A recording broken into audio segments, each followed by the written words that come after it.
Salut à tous, j'espère que vous allez bien. Alors aujourd'hui on se retrouve pour parler de l'épisode 13 de Koh-Lanta, le feu sacré, qui leur a clairement porté malchance. Mais bien sûr, avant de commencer, si vous appréciez mon contenu, n'hésitez pas à vous abonner. Et sur ce, c'est parti pour la review.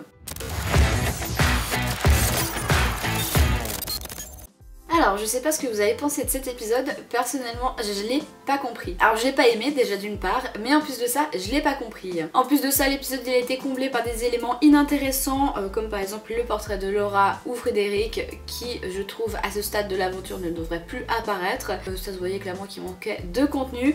Je pense d'ailleurs comme cette review. Donc voilà, pour ma part, cet épisode était complètement inintéressant, et c'est vrai que Maxime l'a soulevé hier soir sur le live de Space Baby, et il a complètement raison. C'est vrai qu'après y avoir pensé, au final on voit Esteban qui part, comme ça devait être le cas, pareil pour Clémence, et Tania qui est éliminée et au final revient. Donc en fait si on l'a pas vu, on a totalement rien loupé, à part évidemment les aventuriers qui commencent à manger du manioc moisi. Après évidemment c'est à vous de savoir ce qui vous divertit à la télé, mais moi personnellement il m'en faut un peu plus. Et très honnêtement je saurais pas quoi vous dire à part me plaindre de cet épisode qui était inutile, était ennuyant, clairement ennuyant, oui on peut le dire, et peut-être même le pire épisode de la saison. Oui, je crois qu'on va être d'accord sur ça, le pire épisode de la saison. Alors on va quand même revenir sur l'épreuve de confort qui n'en était pas vraiment une, et en plus de ça on n'a pas eu d'épreuve d'immunité, bref c'était n'importe quoi. Donc les règles du feu sacré avec le retour du talisman qui comme à son habitude va rendre un aventurier intouchable, en l'occurrence Laura. Mais il a un pouvoir élargi, donc Laura va choisir un deuxième aventurier, Quentin,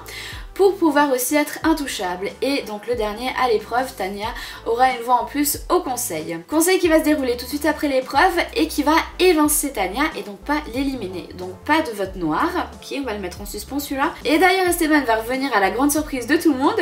Déjà parce qu'il a battu Clémence et en plus de ça parce qu'elle s'est vengée sur ses yeux. Une allergie? Oui bien sûr, on va dire que c'est une allergie.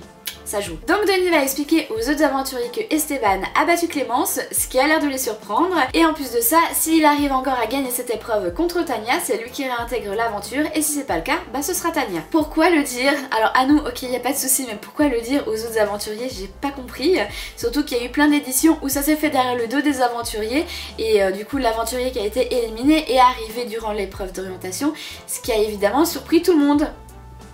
Effet de surprise, c'est le concept.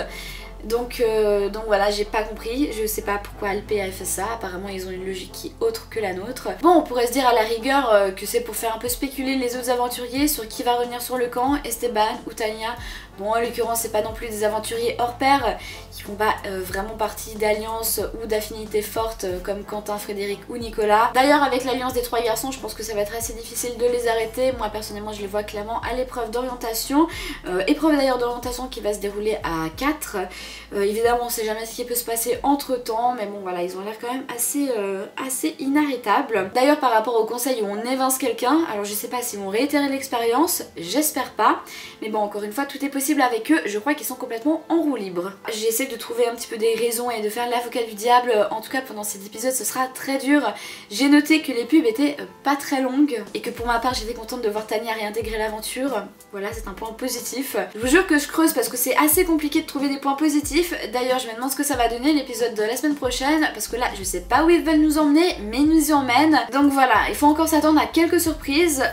D'ailleurs il y a eu très peu d'images aussi sur le jury final, ça aurait pu être intéressant de creuser un peu plus. Écoutez, pour être honnête, j'ai pas grand chose à dire, bon, je pense que vous l'avez remarqué.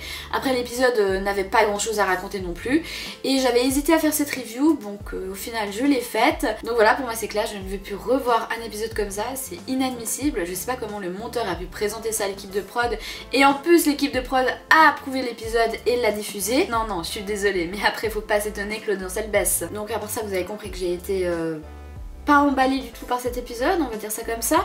Si vous l'avez été, franchement n'hésitez pas à m'écrire un commentaire, je veux avoir votre avis, je veux qu'on débatte, parce que là franchement je parle toute seule et c'est un peu compliqué de rebondir, parce que voilà, à part le descendre, j'ai rien de positif à dire. J'ai eu 2 points positifs mais ils sont nuls en vrai. Enfin sur le coup des pubs, ouais franchement non, on va même pas mettre le coup des pubs, juste que Tania soit pas partie, pour moi c'est le seul point positif. Je crois que j'ai donné 4 d'ailleurs en note générale. Ouais, 4 pour Tania quoi, mais bon sinon, moi je l'avais dit, hein, à part ça dans le débrief, qu'à la rigueur ils auraient pu remplacer l'épreuve de confort immunité par une épreuve un petit peu plus dynamique. D'ailleurs on pourrait s'amuser à calculer le temps de chaque épreuve, je crois que c'est à peu près 5 minutes chacune. Ouais 5 minutes, moi ça me paraît super rapide hein, quand même. Honnêtement j'ai pas envie de me refaire l'épisode là, j'ai juste regardé les règles pour le talisman, mais je peux pas en faire plus là, je suis désolée. Donc voilà, je m'épargne ce supplice une seconde fois, j'espère que vous comprenez. Franchement je trouve ça dingue qu'on n'ait même pas eu une épreuve de confort avec un confort, un réel confort, qu'on ait eu une élimination qui n'est pas une élimination, mais on évince une personne qui au final revient et en plus on leur dit. Je sais pas du tout où ils ont voulu nous emmener, ce qu'ils ont voulu nous raconter. Mais il y a rien d'intéressant et en plus c'est illogique. Moi je veux vraiment comprendre en vrai. Aidez-moi à comprendre. Aidez-moi. J'ai envie d'oublier cette mauvaise expérience en fait. Oublions cette mauvaise expérience, je vous le propose. Donc voilà, on va faire comme si rien ne s'était passé et au final rien ne s'est passé. Donc ça coïncide à peu près avec le thème de l'épisode. Si vous avez aimé cet épisode, vraiment n'hésitez pas à vous manifester en commentaire. Là je vous avoue que c'est un petit peu dur de juste parler à une caméra et de pas avoir de débat et donc de répondre à des arguments. Donc vraiment je suis ouverte à la discussion, n'hésitez pas à m'écrire en commentaire. Et bien sûr n'hésitez pas aussi à vous abonner si vous appréciez mon contenu, ça me soutient énormément. Et sur ce nous on se retrouve très bientôt dans une prochaine vidéo. Ciao ciao!